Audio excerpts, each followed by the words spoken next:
Hi there, I'm Michelle Engel with Insight Ed. Insight Ed is a nonprofit, and we focus on helping students who are struggling, helping children who are struggling either in school, at home, or in the community through various methods. And this is one method, is just through educating people like you. All right, so thank you for joining me today. I'm going to go ahead and start sharing my screen and get started on the meeting right away.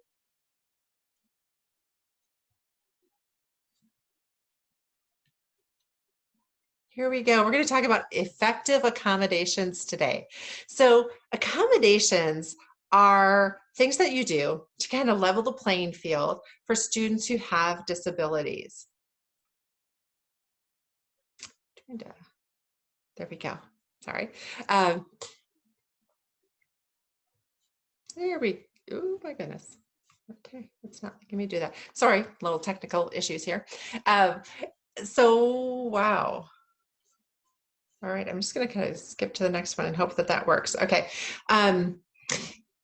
So we're just making sure that students have access to the same thing as everyone else. Accommodations help the student learn and demonstrate in general education classroom or with general education curriculum. So why should you use accommodations? To ensure that all of your students are learning your content and living up to their fullest potential. I want to let you know, and maybe you know this already, but we have a very famous inventor named Thomas Edison. Okay, you may have heard of him. He was one of the inventors of a light bulb, right? He did not read until he was 12 years old.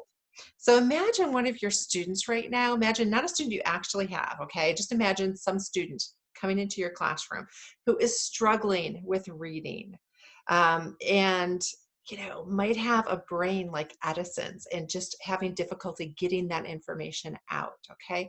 Accommodations can help your student, that student, get all of the amazing things in that mind out. Okay, we wouldn't expect this student here to do everything others do without accommodations, right? Nor should we expect students who have unseen disabilities. Some common traits of unseen disabilities are poor working memory. So that's learning something, okay, something new, and then having to do something with it. For example, here are your new vocabulary words or new spelling words. Now write a paragraph using those. Poor short-term memory, difficulty sustaining attention, poor social skills, not just kids on the spectrum. Lots of kids with just mild learning disabilities have difficulty navigating social worlds. Difficulty in organizing writing, weak spelling skills, difficulty with transitions, difficulty with reading, have difficulty following directions, have sensory issues. And again, not just our kids on the spectrum, lots of kids have sensory issues. Struggle with regulating anxiety. Again, common. These are some of the most common traits of unseen disabilities. Who should have accommodations in place? Well, kids who have IEPs, or 504 plans, are in the RTI process, any struggling learner, kids who are gifted, and so many, many more. There are many benefits of having students in the classroom with accommodations. So other students actually benefit. Studies show that the overall academics of a class go up when students with accommodations are included in the classroom. There's more resources for everyone. Other children learn respect and empathy of different learners. The true relationships that are built lead to less judgment and prejudice against students with disabilities. Students get to explore various learning styles. And of course, there's benefits for the student who is actually receiving the accommodation. All right. So first of all, when someone like you believes in them, their potential is limitless. Students can explore their own strengths. They are taught to advocate and adapt for themselves. Students are exposed to high quality grade level curriculum by a highly qualified teacher. Being a part of the classroom team builds self-concept. They learn emotional and social skills needed to navigate our society. And they participate in intellectual and age-appropriate conversations. They create typical friendships. So there are many different types of accommodation. Knowing the different types of accommodations can help you choose the appropriate ones. So for example, here are different types of accommodations: presentation, response, environment, timing, scheduling, activity level, sensory, and social emotional. I'm just going to talk a little bit about each of these. So presentation accommodation is how the student gets the information or how the teacher is presenting it. For example, I'm presenting this to you, so I'm giving you a slideshow. I'm also talking. An accommodation for this may be to hand the student an outline of this presentation as I'm going through it. And it's also, as opposed to giving a student, or maybe with, giving a student a novel, giving them the audio to go with that. Response accommodation is how the student lets you know what they have learned. Okay, so that is maybe typing instead of writing an essay, like handwriting an essay. It could be giving it a test orally. Environment includes a lot, environmental accommodations. So we're talking about physical access, distraction levels, sound, smells, touch, and sight.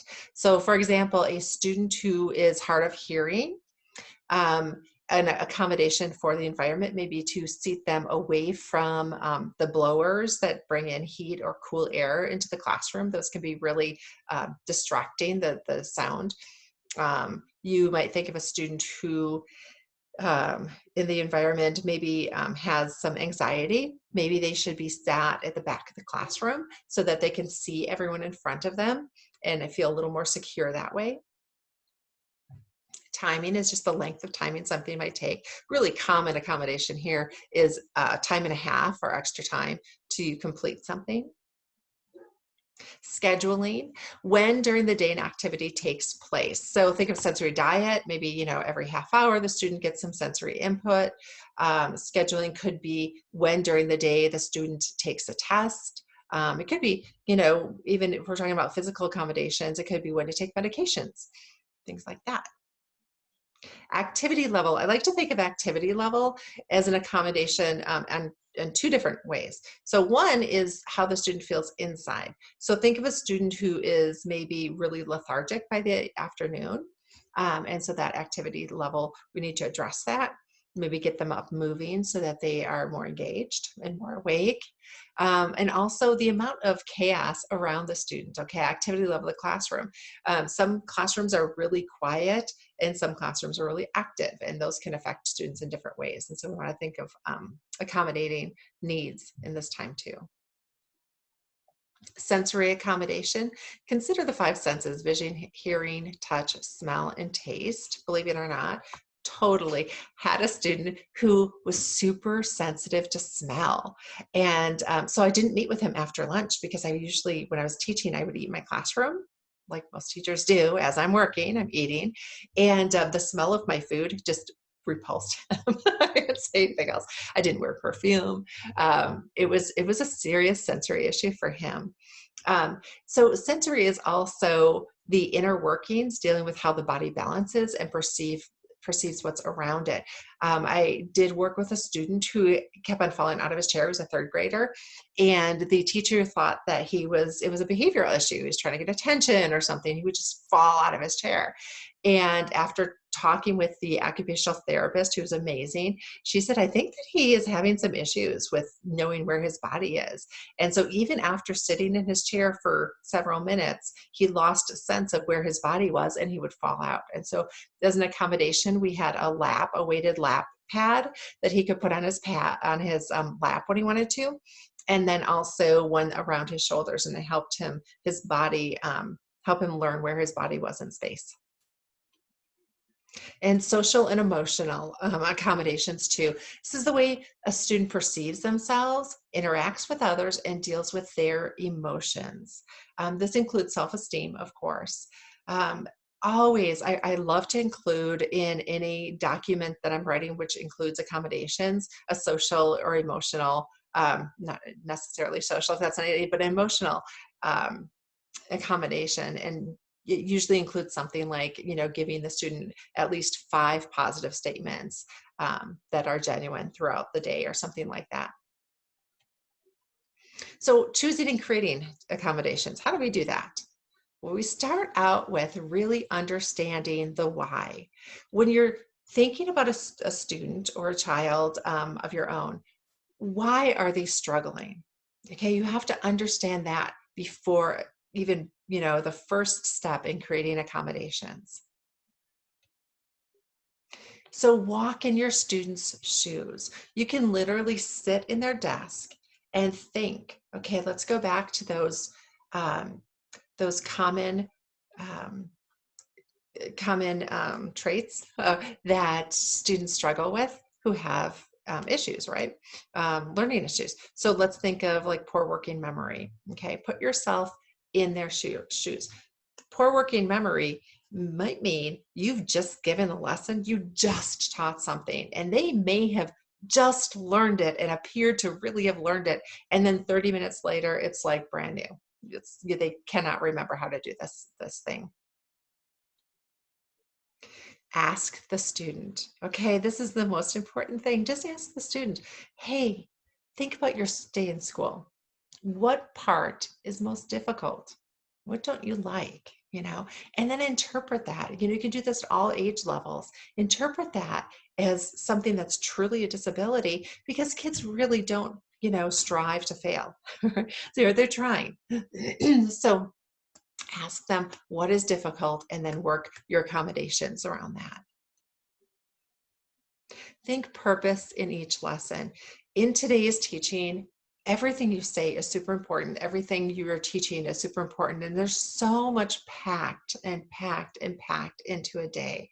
But once in a while, you do have to focus on what is it exactly that I want the student? What is the one thing, if anything, out of this lesson that they're going to learn? What is the one thing? And sometimes you just have to focus on that. Okay. Remember that accommodations are individualized, but that doesn't mean you have to reinvent the wheel. Okay.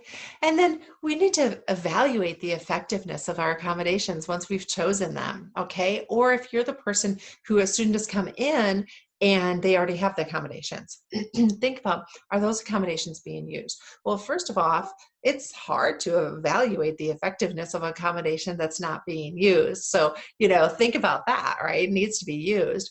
Or was it used and then it was decided that it wasn't needed anymore? Are the accommodations creating independence instead of dependence? We want our students to be independent, not dependent.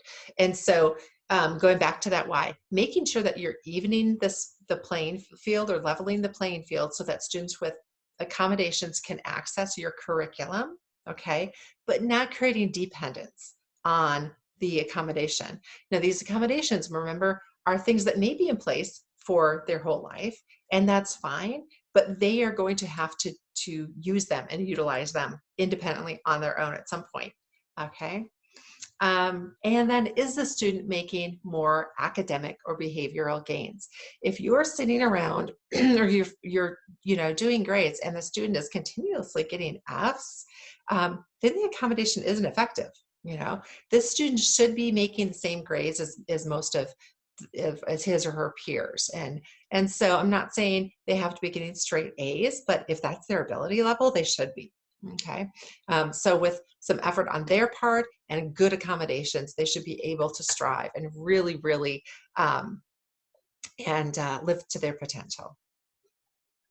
Okay, so that's it on our creating accommodations.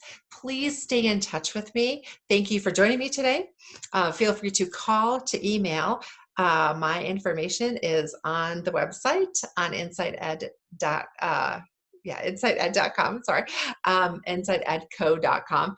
Also, my email is michelle@insightedco.com. Having trouble saying that today. I apologize. All right. Thank you so much. I appreciate your time, and I definitely would love to keep the conversation going. So throw me an email or give me a call. Okay. Thank you so much.